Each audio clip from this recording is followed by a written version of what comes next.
నమస్తే, welcome to our channel. YS Jaganmohan Reddy తీరు అనుసరిస్తున్న విధానంపైనే ప్రస్తుతం చర్చ సాగుతోంది. మరి సొంత క్యాడరే పార్ట్ టైం పాలిటిక్స్ చేస్తున్నాడు జగన్మోహన్ రెడ్డి అనుకునేటువంటి పరిస్థితి వైసీపీకి ఎందుకు వచ్చింది? అసలు జగన్మోహన్ రెడ్డి బెంగళూరుకే పరిమితమై ఓన్లీ ఒక 2-3 రోజులే అసలు ఆ ఏపీకి ఎందుకు వస్తున్నారు తెలుసుకునే ప్రయత్నం చేద్దాం. దీన్ని విశ్లేషించడానికి మనతో పాటుగా ఉన్నారు ప్రముఖ సోషల్ యాక్టివిస్ట్ శ్రీలీల గారు. నమస్తే మేడం. నమస్తే అమ్మా. జగన్మోహన్ రెడ్డి ఛాన్స్ దొరికినప్పుడల్లా చంద్రబాబు నాయుడు గారిని కానివ్వండి, పవన్ కళ్యాణ్ గారిని కానివ్వండి, లేదంటే లోకేష్ గారిని కానివ్వండి, వీళ్ళు వీకెండ్స్ వస్తే చాలు హైదరాబాద్కి వెళ్తారు, లేదు అంటే ఫ్లైట్స్లో ప్రజాధనాన్ని ఖర్చు పెట్టి అటు ఇటు తిరుగుతారు అని చెప్తూ ఉంటారు. కానీ జగన్మోహన్ రెడ్డి రాష్ట్రంలో ఎన్ని రోజులు ఉంటున్నారు? ఇదే క్వశ్చన్ అందరూ రేస్ చేస్తున్నారు. అండ్ పార్ట్ టైం పాలిటిక్స్ చేస్తున్నారు అంటే బెంగళూరులో ఏదో స్టార్ట్ చేస్తున్నారు అనే సందేహాలు కూడా కలుగుతున్నాయని కొందరు చెప్తున్నారు. ఏంటి ఈ పార్ట్ టైం పాలిటిక్స్ పైన మీ అభిప్రాయం ఏంటి? జగన్మోహన్ రెడ్డి ఓన్లీ 2 డేసే ఏపీలో ఉంటూ మరోవైపు విమర్శలు ఎందుకు చేస్తున్నారంటారు? జగన్మోహన్ రెడ్డి పార్ట్ టైం జాబే అనాలి, పాలిటిక్స్ కాదు. ఎందుకంటే ఈయన దగ్గర పాలిటిక్స్ చేసేంత రాజసం కానీ అంత గొప్ప రాజకీయ ఇది కానీ లేదు. మరి కొడాలి నాని చెప్పాడు కదా, మా ఉద్యోగం పీకేశారు, మేమేం మాట్లాడతాము అది ఇదని. కాబట్టి జగన్మోహన్ రెడ్డి గారు సీఎం ఉద్యోగం పీకేశారు ప్రజలు. ఆ పులివెందుల ఎమ్మెల్యేగా ఇచ్చినా కూడా పాపం ఎందుకు ఇచ్చామరా బాబు అని ఈ రోజున బాధపడుతున్న పరిస్థితి. మరి ఏం చేస్తాడు? ఏం చెయ్యాలో అర్థం కాని పరిస్థితి. ఏం చెయ్యాలి అని అంటే ఆయనకు చేతనైంది ఏంటంటే కూటమి ప్రభుత్వం మీద ప్రజల్లో అసంతృప్తి ఉంది, వాళ్ళు చాలా ఇబ్బంది పడుతున్నారు అనేది క్రియేట్ చేయాలనే ఆలోచనతో రకరకాల ప్రయత్నాలు చేస్తూ ఉంటాడు. మనం చూసాము, రైతులను ఏదో ఉద్ధరిస్తానని చెప్పేసి ఆ షూ వేసుకొని ఉన్నాడంట ఆయన. ఇంతకీ అది కూడా ఎడిటింగ్ చేశారంట లేనట్లుగా. అంటే ఇలా తయారయ్యారా చివరికి? ఆ 2 ఫొటోస్ పెట్టి ఈ రోజున సోషల్ మీడియాలో ఫుల్ వైరల్. దాని మీద ఏం చెప్పాలి? ఇంకా ఈయన మాట్లాడతాడా? కిష్టాయపాలెం నుంచి వెంకటాయపాలెంకి ఫ్లైట్ హెలికాప్టర్ వేసుకొని వెళ్ళిన ఈయన మాట్లాడతాడా ప్రజాధనం ఖర్చు గురించి? మరి ఈయన అనుకుంటున్నాడు కావాలా ఏదైనా సహాయ సహకారాలు చెయ్యాలంటే ప్రజలకి. ఈ రోజున తుఫాను మీదే సహాయ సహకారాలు అందలేదని తెగ గగ్గోలు పెడుతున్నాడు కదా. అంటే తల్లిని చెల్లిని బయటికి నెట్టేసినంత ఈజీగా సహాయ సహకారాలు చేసేస్తారా? కూల్చడం అంతా ఈయన ప్రజావేదిక కూల్చాడు కదా, ఎన్నాళ్ళు పట్టింది అది కట్టాలంటే?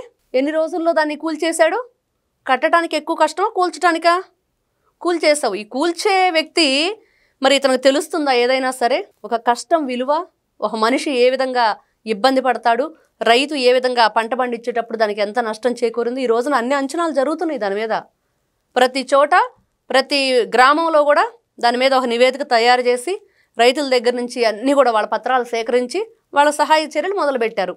కానీ ఈ జాబ్ లేని వ్యక్తి ఏం చేస్తాడంటే బ్రతకటానికి పార్ట్ టైం జాబ్ చేస్తున్నాడు. అదేంటంటే ఈ విధంగా అబద్ధాలు చెప్పటం, ఈ విధంగా ఏదో నేను వస్తున్నాను పర్యటనకి ప్రజల మీద ప్రేమతో అనేది మాత్రం అబద్ధం. బెంగళూరులోనే పరిమితం కావడానికి కొన్ని రీజన్స్ ఉన్నాయి. ఎలాగో ఈయన ఏదో ఒక అంటే ఇప్పుడు లిక్కర్ స్కామ్ కానివ్వండి, లేదంటే నకిలీ మద్యం కేసు కానివ్వండి, అటు పరకామణి కానివ్వండి, లేదంటే ఆయన అక్రమాస్తుల కేసు కానివ్వండి, ఏదైనా కేసులో ఆయన అరెస్ట్ అయ్యే అవకాశాలు కనిపిస్తున్నాయి. సో అందుకే మెల్లమెల్లగా ఏపీని వదిలేసి బెంగళూరుకే పరిమితం అవుతున్నారు అనే కథనాలు వినిపిస్తున్నాయి. ఇందులో వాస్తవం ఎంత ఉందంటారు?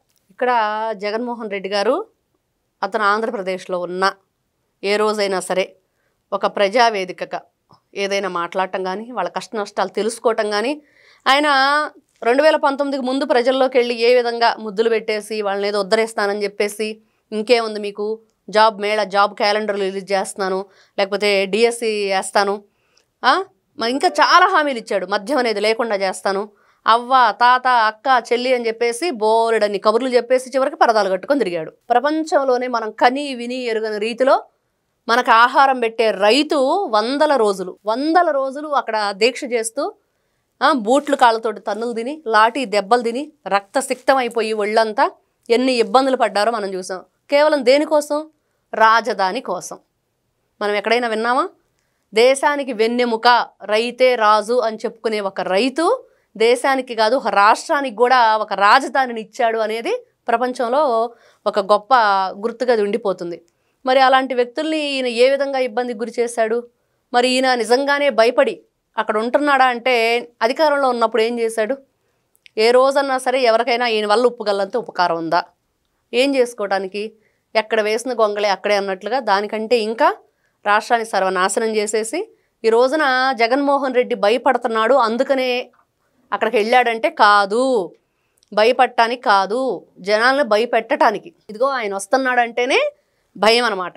ఎవరి ప్రాణాలు వీళ్ళ కార్ల కింద చక్రాల కింద నలిపేస్తారో, ఎవరి పంట ధ్వంసం చేసేస్తారో నిన్న చూసాం. ఈయన ఏ పంట అయితే ఇదిగో పాడైపోయింది అంటున్నాడో అదే పంట మీద నడుచుకుంటా వస్తున్నాడు కదా. మరి అలా నడుస్తారా ఎవరైనా సరే? మరి ఇట్లాంటి వ్యక్తి ఎందుకు భయపడతాడు? ఈ రోజున ఉద్యోగం పీకేశారు మాదే అని చెప్పి కొడాలని చెప్పాడు కదా. మరి అదే ఉద్యోగం లేక ఏం చేయాలో అర్థం కాక మళ్ళీ ఆ ఉద్యోగం తెచ్చుకోవాలంటే ఏం చేయాలి అనే ఆలోచనతోటి యలహంక ప్యాలెస్లో పడుకొని ఆలోచిస్తున్నాడు. మరి ఆ ఉద్యోగం ఎలా వచ్చింది? అస్సలు రానే రాదు, వచ్చే ప్రసక్తే లేదు, రానివ్వరు కూడా ప్రజలు. ఇంకా ఆయన జీవితం జైలుకు మాత్రం వెళ్ళటం ఖాయం. జగన్మోహన్ రెడ్డి భయపడినా భయపడకపోయినా జైలుకి వెళ్ళటం ఖాయం అనేది ప్రజలు నిర్ణయించేశారు ఆల్రెడీ. ప్రజలందరూ ఈ రోజున ముక్త కంఠంతో ఆంధ్ర రాష్ట్రంలో 151 స్థానాల్లో ఉన్న వాళ్ళని తీసుకొచ్చి 11కు పరిమితం చేసి పక్కన పడేశారంటే అర్థం చేసుకోవాలి ఏం కోరుకుంటున్నారు ఈ రోజునని. కూటమి ప్రభుత్వాన్ని ఎంచుకున్న తర్వాత ఎందుకంటే విసిగి వేసారిపోయారు వాళ్ళు. మరి ఏం చేస్తారు? ప్రజలందరూ ఈ రోజున ఏం కోరుకుంటున్నారంటే జగన్మోహన్ రెడ్డి గారు జైలుకి ఎప్పుడు వెళ్తారా? ఈ మద్యం కుంభకోణంలో వేల మంది ఆడబడుతుల తాళిబొట్లు తెంచేసిన వీళ్ళు డబ్బే పరమావధిగా బతికి డబ్బే లోకంగా ఉండి ఈ రోజున మళ్ళీ కాకమ్మ కబుర్లు, అవినీతి పనులు చేసి నీతులు చెప్పటం, రైతుల్ని ఎవరు ఉద్ధరించట్లేదని మళ్ళీ తిరిగి మాట్లాడటం. ఒకటే జగన్మోహన్ రెడ్డి గారు తెలుసుకోవాల్సింది, కూల్చేసినంత ఈజీగా, ఇంట్లోంచి బయటకు నెట్టేసినంత ఈజీగా, వాళ్ళ యొక్క ఏదైతే ఆస్తులు కొట్టేసినంత ఈజీగా మరి అభివృద్ధి కానివ్వండి, మరి ప్రజావేదిక కూల్చినంత ఈజీగా కట్టడాలు జరిగిపోతాయా? మరి పెద్ద పెద్ద కంపెనీలను తీసుకురావాలన్నా, ప్రజలకు మంచి చేయాలన్నా మరి ఎంతో కష్టపడాలి, దానికి టైం పడుతుంది. మరి ఈయన అనుకుంటాడు, నేను ఇంట్లోంచి బయటకు నెట్టేసి వాళ్ళ ఆస్తి లాగేసుకున్నా కదా, అంత ఈజీగా చేసేయండి అంటాడు. కాబట్టి ఈ పార్ట్ టైం పొలిటీషియన్ జాబు నిజంగా ఎందుకు చేస్తున్నాడు జగన్మోహన్ రెడ్డి అని అంటే జైలుకి వెళ్ళటం కోసమే. మరో అంశంతో మళ్ళీ కలుద్దాం. Thank you madam. నమస్తే.